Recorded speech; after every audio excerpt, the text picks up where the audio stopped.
Recorded. Yes. So before going to write a Python program, first of all, we should know all the basic things, whatever is needed to write a simple Python program. Okay.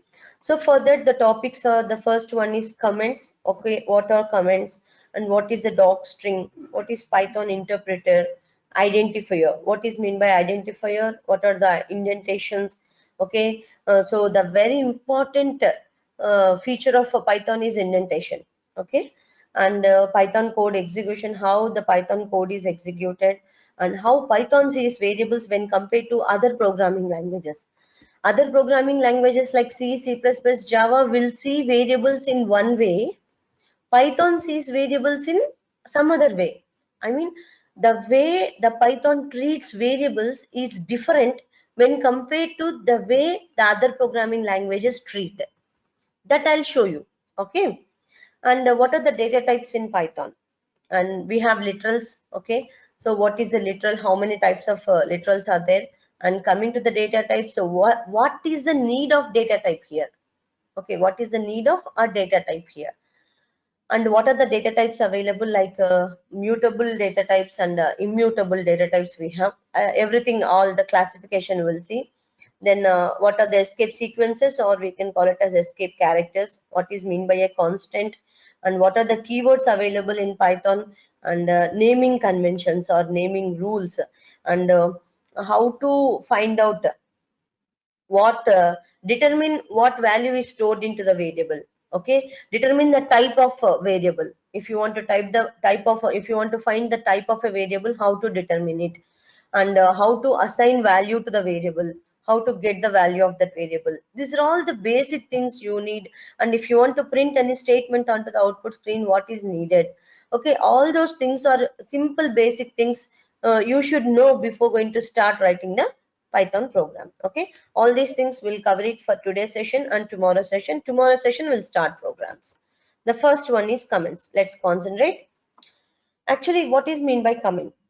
Comments are non-executable statements. Sometimes when you are solving some math problems, when you are applying some formulas like a plus b whole square is equals to a square plus b square plus 2ab, like that, you are writing that formula after the some equation, right? So when you are solving the math problem, you are writing the formula aside, right? What is the need of writing like that? So whenever next time when you refer that, you can come to know that because of applying this formula here in this step, I got the next step. Like that, you'll get an idea. Okay. So for better understanding purpose only, we'll be writing like that. In the same way, when you write a program, you'll sometimes after some days or after some months, if you open the program, to understand what exactly is happening in that program, you have to read the entire program.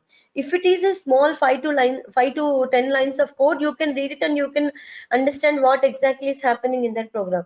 If it is some 1,000 lines or 100 lines of code, how is it possible? That's why we are going to use a concept known as comments. These are non-executable statements.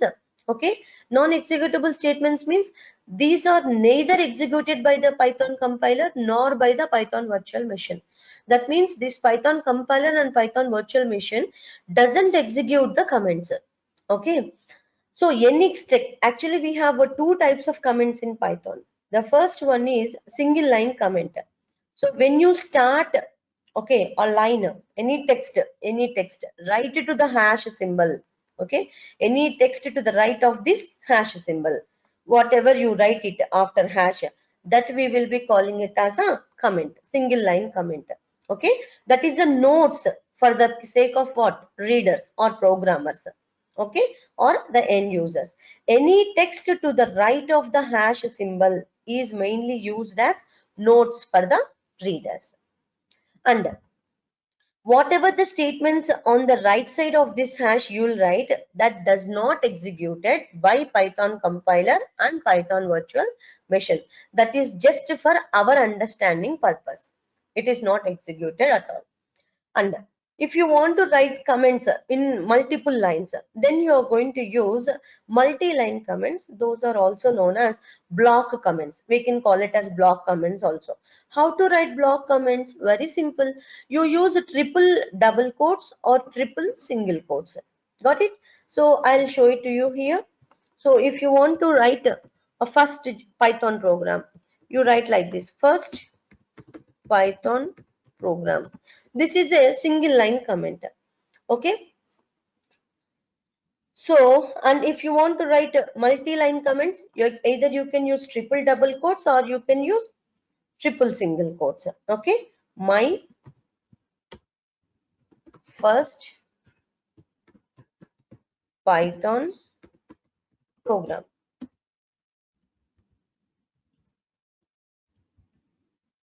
Okay. Fine. So this is nothing but comment. Understood comment? There are two types of comments in Python. One is single line comment, another one is multi-line comment, or we can call it as block comments. Single line comment starts with hash. Multi-line comments will be enclosed in triple double quotes or triple single quotes. Any text to the right of the hash symbol is mainly used as notes for the readers. It is not executable. Those are non-executable statements, neither executed by Python compiler nor by the Python virtual machine. Okay. So this is nothing but comment. Next one is doc strings. Actually, doc string is mainly used for creating the documentation. Okay, doc strings are also known as documentation strings. Documentation means what? What I will do is, if I write a Python program, I will create a documentation, description of text notes. I'll write it. Okay, so even Python people also, they have developed the Python software, right? Guido van Rossum. So they created the documentation for every, see, whatever the classes, modules, functions, methods, variables, everything, whatever they used in their language to explain all those things, they have created the description, documentation, and they have provided for us. In the same way, as a programmer also, if I am developing a project or program using Python language, okay, what I will do is, after writing the program, I will create a documentation for that program. Okay, that means in that documentation text, in the text manner, what I'll do is, what are the classes I used there, what exactly is happening in that program, how many variables I'm using, what method I'm using, what function I'm using, and that function, what it is going to perform. Okay, everything I will text it, I will document it. Okay, when some, see, if next time if I share that to some other people, even though the people who does not know anything about Python also, by reading the documentation, they will come to know what exactly is happening in that program. Got it? So understood my point or not? Okay, if say example testers are there, test engineers, they don't know anything about Python, they are not a developers, right? If I provide, if I am say, sharing some files, Python program files to testers, I will provide the documentation to about that program. So what the tester will do, because he don't know anything about Python program, but he is going to use that Python files in his project. Got it? He will read the documentation and he will come to know exactly what is happening in that program. That is what the usage of documentation strings, nothing but doc strings. This is specially used to create an API documentation file from a Python program. Got it clear? So PyDoc is a module used to create an API documentation file. Okay, PyDoc is one module which is used to create the API documentation file. Okay, so this PyDoc module is used by the Python interpreter. -m represents what module? In the yesterday session, when we are installing the Python program and we are executing through command prompt and idle and normal system prompt, I have used the -m command, no, for giving the py_compile module. Yes or no? For separately storing the .pyc files. -m represents what? Module. -w indicates that an HTML file is to be created. Okay, and here third is what? The source file name. Okay, so whenever you create a Python program, and what exactly you are doing in that program, that entire thing you can document it by using the doc strings command. Okay, so if we write strings inside triple double quotes or triple single quotes, and if these strings are written as first statement in a module or function or class or a method, okay, if you write these triple double quotes, triple single quotes strings as the first statement in a module, function or class or method, then those strings are nothing but documentation strings or doc strings. So this doc strings is specially used to create an API documentation. Got it clear? So we'll do it. So for the first Python program, we'll create a documentation file. Okay, we'll create a HTML file. Whatever the program, will write it as a first program. For that, we'll create the documentation file using one module known as what? PyDoc module. Okay, please remember what are the modules we are going to cover in our course. Yesterday I said py_compile. That is one module used to create, separately create, store the .pyc files. Yes or no? Generally, if you compile and execute a Python program, you're not going to see the .pyc file, but everything will be done internally and finally you are getting the output.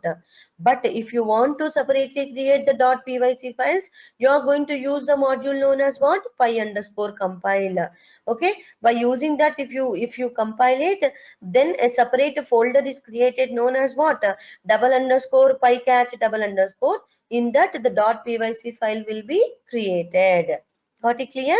There py_compile is what module, and here we are using what? A PyDoc. PyDoc is a module available in Python which is used to create an API documentation. Okay, understood? Next, Python interpreter.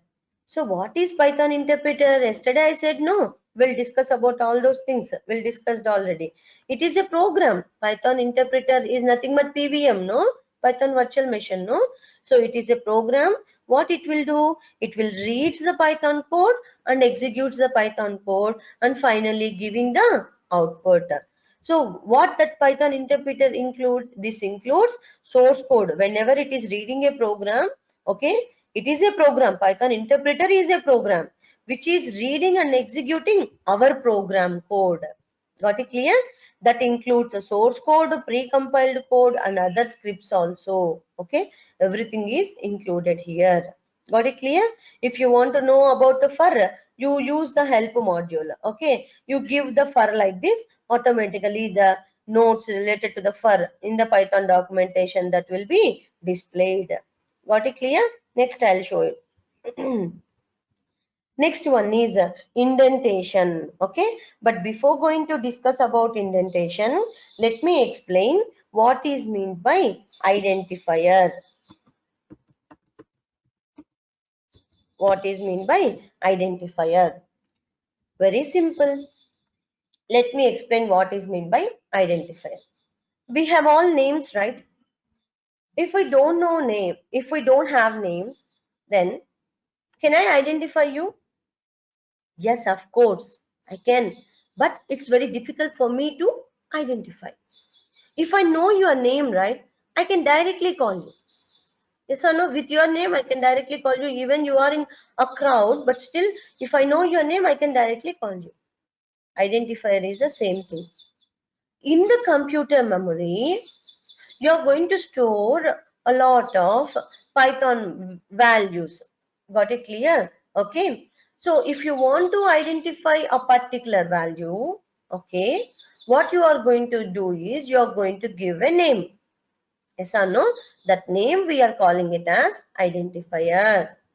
Generally speaking, whatever the names the user is going to provide, the programmer is going to provide in a program, whatever the names.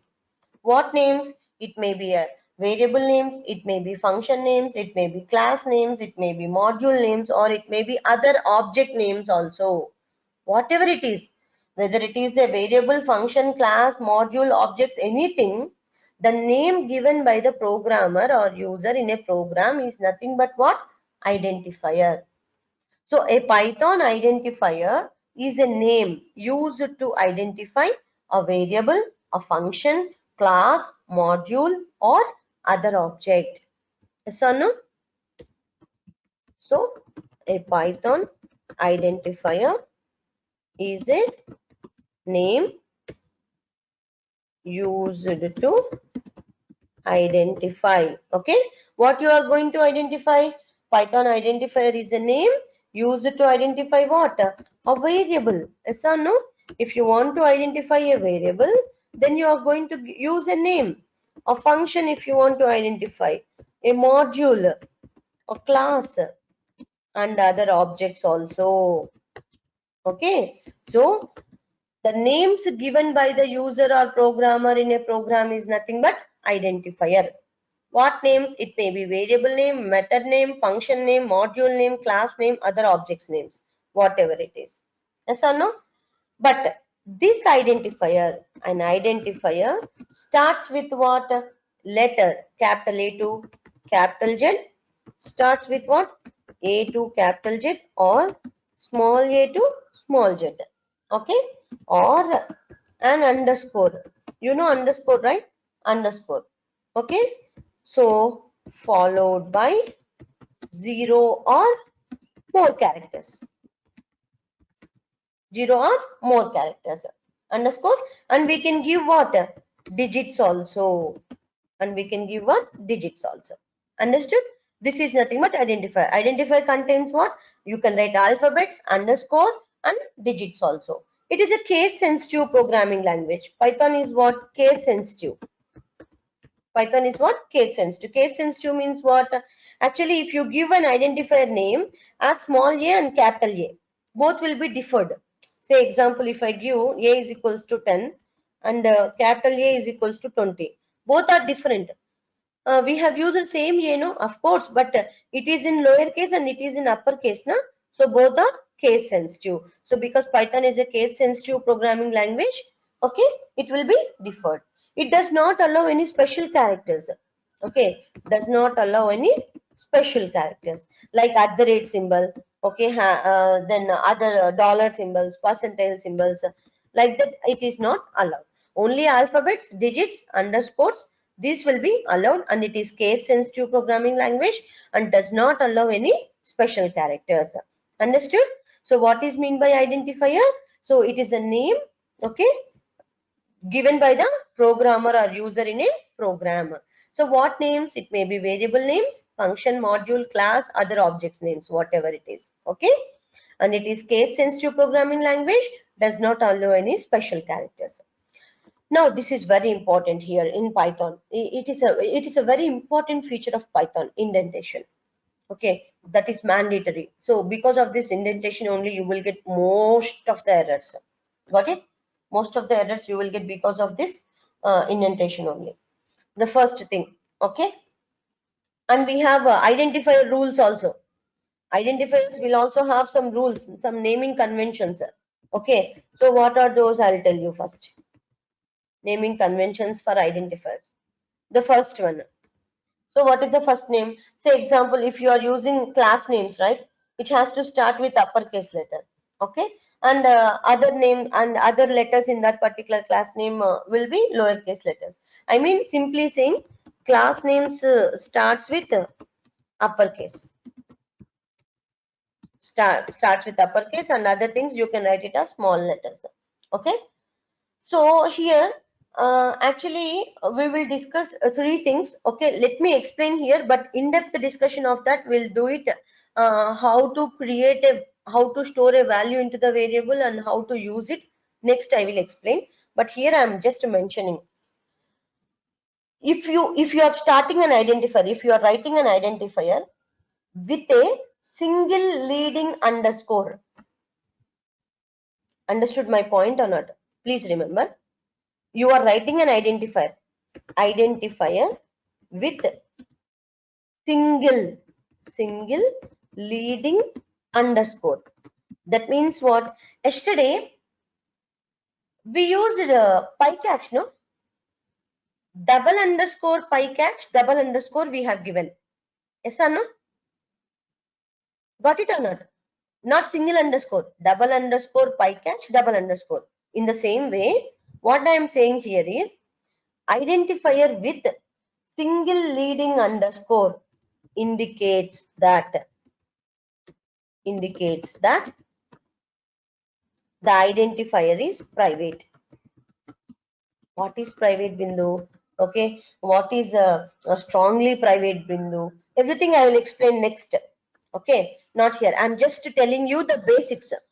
Further For each and every topic, we'll write the example programs. There we will use the private identifier, strongly private identifier, and sometimes we will use the language defined special names also.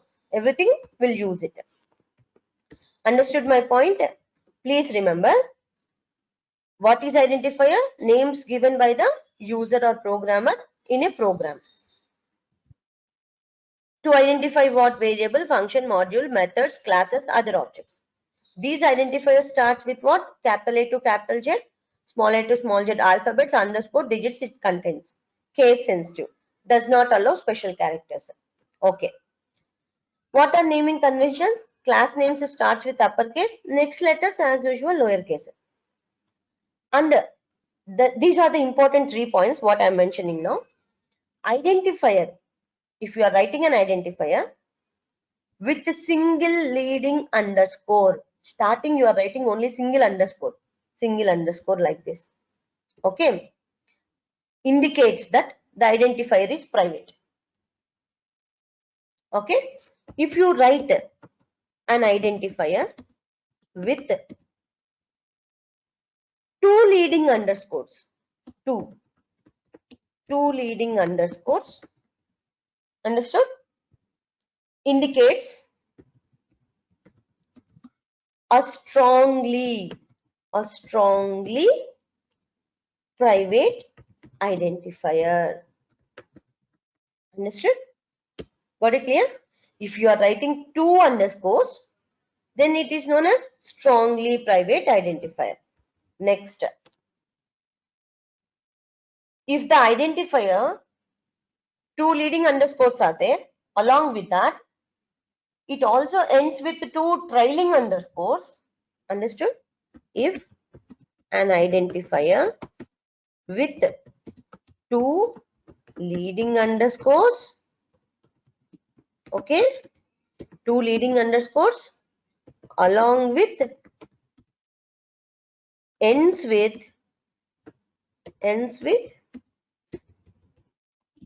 2 trailing underscores,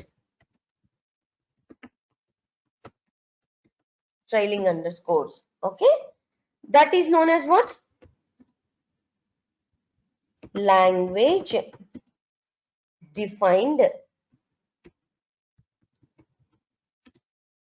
special name. Language defined special name. Yes or no? Yesterday we used a double underscore, PyCatch double underscore. Is it given by you? No. Is it given by me? No. Python only provided that. Yes or no? Got it or not? A separate folder will be created with double underscore, PyCatch double underscore. Got it or not? Okay. So if an identifier with single leading underscore indicates that the identifier is private. If an identifier with 2 leading underscores indicates that strongly private. If an identifier with 2 leading underscores along with ends with 2 trailing underscores, it is known as language defined special name. Got it? Any doubt here? Any doubt? So these are nothing but naming conventions, and some other naming conventions are there. Further we'll discuss. Got it? Next, indentation. What is indentation? Generally, in the C language or C++, if you are writing a C program, you are writing like this, curly braces. Yes or no? Even in Java also, if you write, you are going to write the curly braces like this. If you are writing any method inside in a class, still that method code also stored inside the curly braces. Yes or no? But here, no braces to indicate blocks of code for class and function definitions or for flow control also. Actually in C or in Java, if you are writing a for loop, okay, if you are writing a for loop, if it consists of more than one statement, you are writing that code inside the curly braces only. But the rule in Python is no braces, no curly braces to indicate block of code, whether it is a class code or function code or flow control code, whatever it is, no braces to indicate block of code. And blocks of code are denoted by line indentation.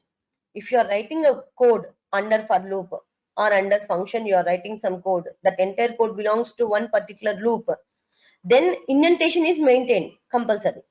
Blocks of code are denoted by line indentation. And the number of spaces in the indentation is variable. That means you can give, it is not mandatory to give this much of space only. Okay, only 2 spaces, 5 spaces, not like that. It will be variable. But the rule is all statements within the block must be indented the same amount. If you write, you are writing a function.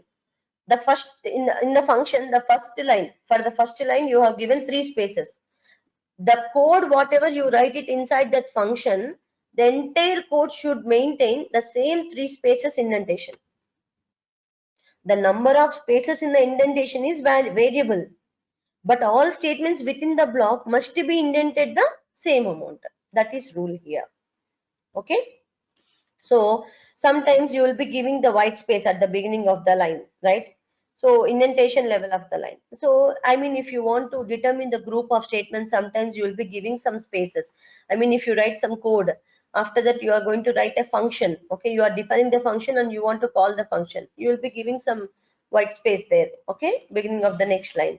To group the statements, okay, to determine the group of statements, you are going to use like that. That will see it in the programs. Got it? These 2 points you remember. No curly braces will be used to indicate a block of code. The first thing. Okay. Block of codes are denoted with indentation. And indentation, the spaces in the indentation is variable, and the rule is whatever the statements you write it within a block, all should follow. There is no rule, there is no this number of, it's not mandatory to maintain the number of spaces, the specific number of spaces in a block of code. But if you are writing a statements in a block, it must be each and every line, each and every statement must be indented with same amount of spaces. That is the rule here. Got it? Understood?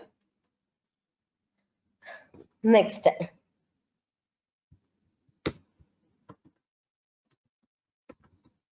Variable.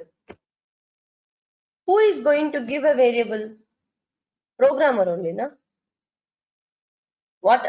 Variable is nothing but an identifier. What is identifier? Generally speaking, the names given by the programmer or user in a program is nothing but identifier. Whether it is variable name or function name, module name, class name, anything. So variable is also one type of identifier only. Variable is also one type of identifier. Yes or no? Now my question is, why we need variable? It is a name used to identify a value in the memory location of a computer. Simple. We have so many values in the computer memory. If you want to identify a particular value, it's very difficult for us to recognize, to identify. That's why we are giving a name to each and every memory location. That name we are calling it as variable. To each and every memory location, we are giving a name. That name we are calling it as what? Variable. So I'll give you 2 definitions. Okay. Variable is a name that is used to identify a value. Variable is a name that is used to identify a value in the memory location of a computer. Okay, memory location of a computer. Or we can give another definition also. Like variables are nothing but reserved memory locations to store values. Yes or no? Variables are nothing but what? Those are reserved. Okay, reserved. memory locations. For what purpose? Reserved memory locations, okay. For what purpose? To store what? Values. Okay, to store values. Got it? That means whenever we create a variable, you are reserving some space in the memory to store a value. Yes or no? Whenever we create a variable, what you are doing, you are going to reserve some space in the computer memory to store a value. Understood?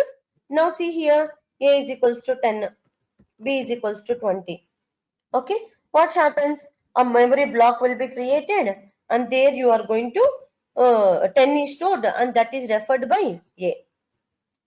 B, another memory location created, and there 20 is stored, and it is referred by b. Yes or no? The next C is equals to bindu. String. Okay, that is also a variable. Got it clear? So variable is a name that is used to. Variable is also one type of identifier.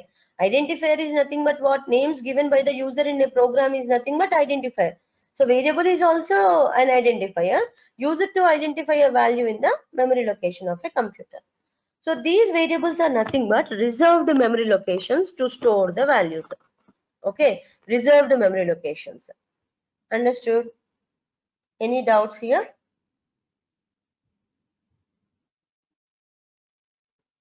Now, one more important thing you should know in this class, today's session, is how Python sees variables. This is very, very important. I'll explain you by using Paint. Okay, MS Paint, I'll use it. 1 second. Let's see here.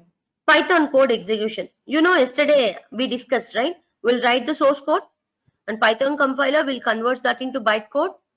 Yes or no? And that bytecode is taken by the Python virtual machine interpreter. Python virtual machine in nothing but Python interpreter, which will convert that bytecode into that machine understandable format, that OS understandable format, and finally you are getting the output. Okay. This is nothing but Python code execution. Source means what? Whatever the code you are writing, we are writing, and we are saving it with .py extension. Java file is saved with .java extension.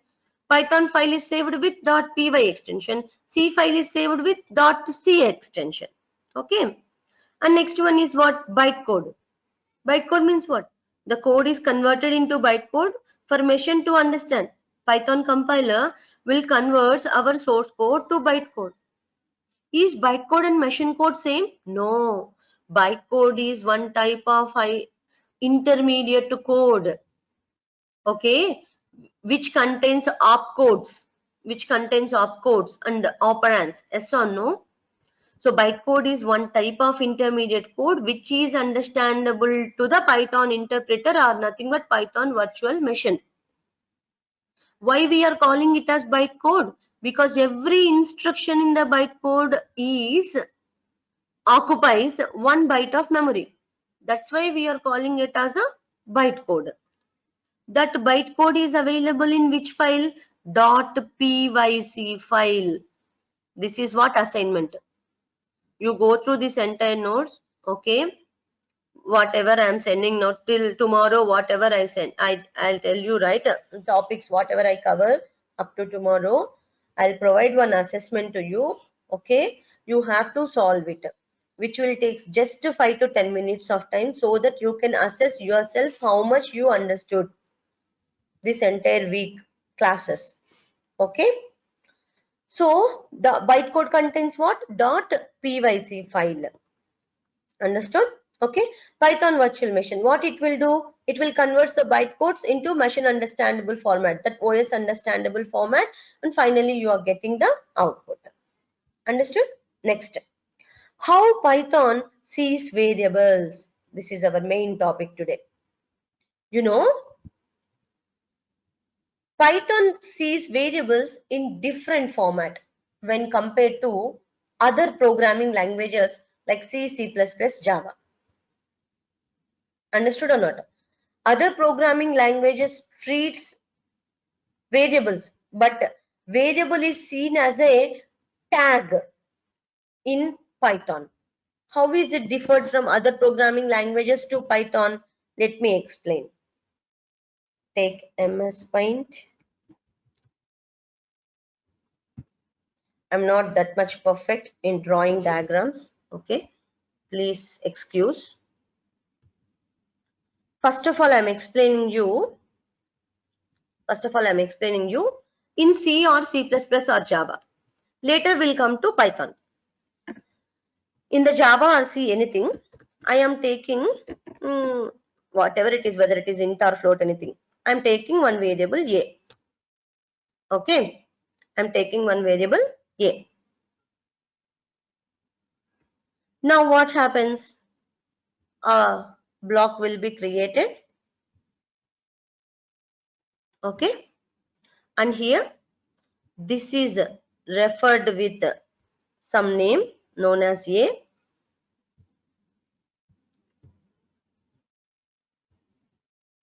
That memory is referred with some that location, memory location is we are giving a name known as A, and which contains what? 10 value. Yes or no? Done. Where? Not in Python. I am talking about other programming languages. I have declared one variable A is equals to 10. So in the computer memory, a memory location is created with the name A and which contains A 10 value. If you want to print this 10, you access A. Whenever you print A, 10 value will be printed. Now, next what I am taking? I am taking another variable B is equals to 10. Next what happens? Where in C, C++, Java, other programming languages? Again, another memory created.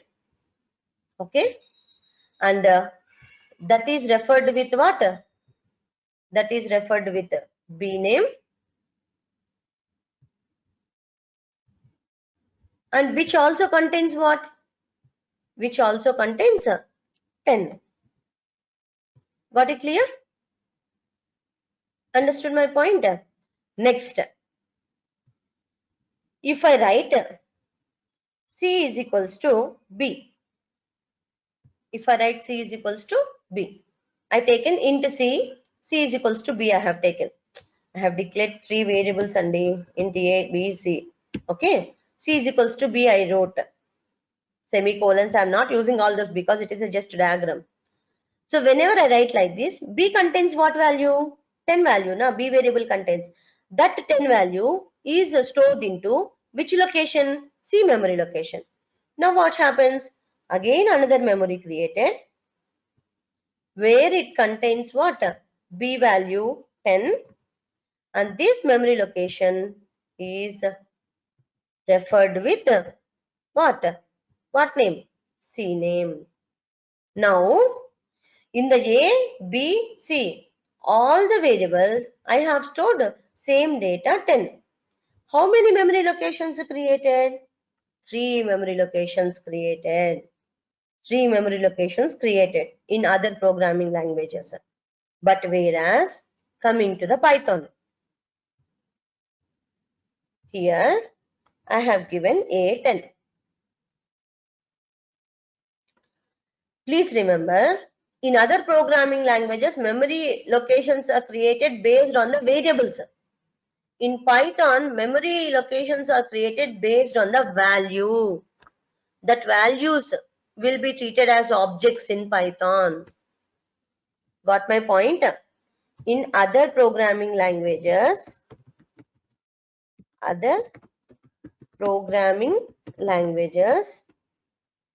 memory is created based on variables. Yes or no? Of course, even though all the three variables consist of same data 10, 10, 10, but because you have used three variables, three separate memory locations are created, and all the three separate memory locations consist of same value. Okay, memory is created based on the variables, not on values. But whereas coming to Python, here I have created A10. Then what happens? Okay, memory is created, and here a 10 is stored, and now This A is referring to this particular memory. Okay, next, what I'll do? I'll do the same. B is equals to same again 10 I'll write. Then what? Not like other programming languages. Because you stored B as 10, in Python programming language, memory is created based on values. Because you used B10, B10 is already stored in the memory. The same reference, the same memory location address is sent to B. Yes or no? Same memory location address is sent to B, and now B is also referring to same memory.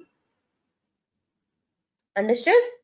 Next, if I write C is equals to B, B contains what? 10 na?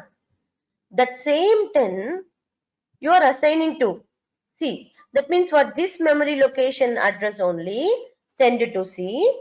Because C also contains 10, you are storing B value 10 into C, right? So now C will also refers to same memory block.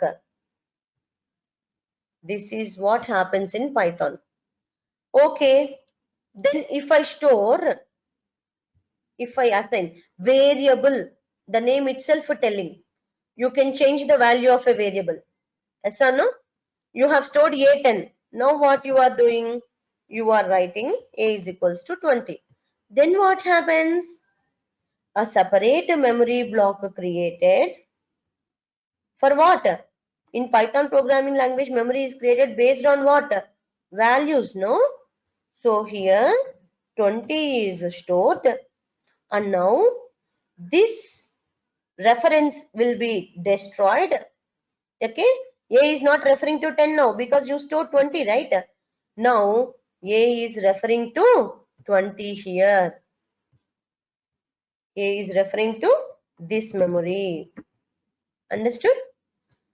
That means lot of memory is saved, no? Memory is efficiently used in Python, right?